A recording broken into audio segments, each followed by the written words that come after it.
मैंने अपना पति खोया है, जो इस सदन के माननीय सदस्य थे। ये बात किसी से छिपी नहीं है। पूरा सदन जानता है कि उनकी हत्या कैसे हुई थी और किन लोगों ने की थी।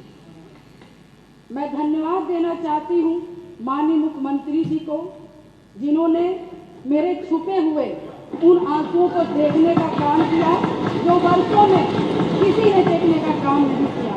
मेरा दुख, मेरा तकलीफ माननीय मुख्यमंत्री जी ने देखने का काम किया और सही मायने में मुझे न्याय दिलाने का और देने का काम किया। समाजवादी पार्टी की विधायक रहते पूजा पाल का सीएम योगी पर दिया बयान उन पर भारी पड़ा। पार्टी से उन्हें निष्कासित कर दिया गया। लेकिन अब पूजा पाल ने अपनी दूसरी शादी को लेकर बड़ा खुलासा किया है। पूजा पाल ने एक्स पर एक लंबा चौड़ा पोस्ट किया, जिसमें उन्होंने बहुत कुछ लिखा है, जिसकी कुछ लाइनें मैं पढ़ रहा हूँ। कुछ लोग हैं जो हमेशा मेरी निजी जीवन पर टिप्पणी करते हैं, लिखते रहते हैं, और अगर लिखते भी हैं तो मुझे कोई दिक्कत नहीं। लेकिन ये लोग सही बातें लिखे, क्योंकि मैंने इनकी ही पार्टी से चुनाव लड़ा। उनके मुखिया को सब पता है।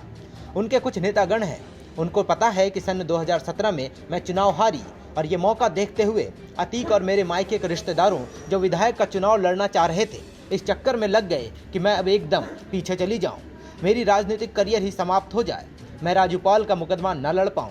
मेरे साथ एक षड्यंत्र अतीक अहमद के द्वारा किया गया, जिसमें मेरे खुद के परिवार के लोग सम्मिलित थे।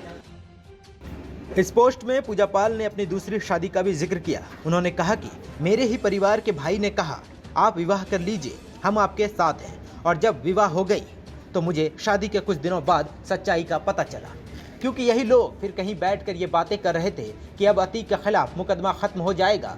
लेकिन मैं अपने इस इरादे से डगी नहीं। आपको बता दें कि 16 अगस्त को पूजा पाल ने मुख्यमंत्री योगी आदित्यनाथ से मुलाकात की। अगले दिन 17 अगस्त को उन्होंने सोशल मीडिया पर अपनी जिंदगी से जुड़ा ये खुलासा किया। इससे पहले 14 अगस्त को समाजवादी पार्टी ने उन्हें पार्टी विरोधी गतिविधियों और अनुशासनहीनता के आरोप में निष्कासित कर दिया था। इस मामले में सपा प्रमुख अखिलेश यादव ने क्या कहा, आप भी सुन लीजिए। सबसे अच्छा ये था कि उन्हें अपनी टिकट पक्की करा लेनी चाहिए बीजेपी में। उन्हें अपनी टिकट पक्की कराने, मुझे उम्मीद है। हालांकि हमारे मुख्यमंत्री जी बीजेपी के सदस्य केवल चुनाव के लिए बनते हैं, याद रखना आपको। हमारे मुख्यमंत्री जी भी बीजेपी के सदस्य नहीं रहे, भारतीय जनता पार्टी के वो सदस्य नहीं है, केवल चुनाव लड़ने के लिए वो सदस्य बनते हैं। हमें उम्मीद है कि अपनी टिकट के साथ साथ वो उनको भी टिकट दिला देंगे, और अगर पहले टिकट दिला दी होती तो हमें देनी नहीं पड़ती इन्हें टिकट। भाई अगर पहले टिकट बीजेपी ने दे दी होती इन्हें तो हम टिकट थोड़ी देते। आपको बता दें कि पूजा पाल की पहली शादी जनवरी 2005 में तत्कालीन बसपा विधायक राजू पाल से हुई थी। लेकिन विवाह के 11वें दिन ही राजू पाल की गोली मारकर हत्या कर दी गई, जिसके बाद पूजा ने अतीक अहमद और अशरफ के खिलाफ मुकदमा लिखवाया था। उसके बाद से उनकी दूसरी शादी को लेकर किसी तरह की कोई बात सामने नहीं आई। लेकिन जब साल 2022 में सपा उम्मीदवार के तौर पर उन्होंने नामांकन किया, उस वक्त उन्होंने पति के नाम में ब्रजेश वर्मा का नाम डाला था, जिसके बाद लोगों के सामने उनकी दूसरी शादी की चर्चा शुरू हो गई। नमस्कार, मैं हूं मानक गुप्ता।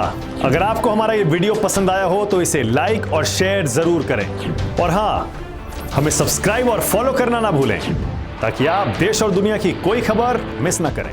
तो जुड़े रहिए हमारे साथ और देखते रहिए न्यूज़ 24।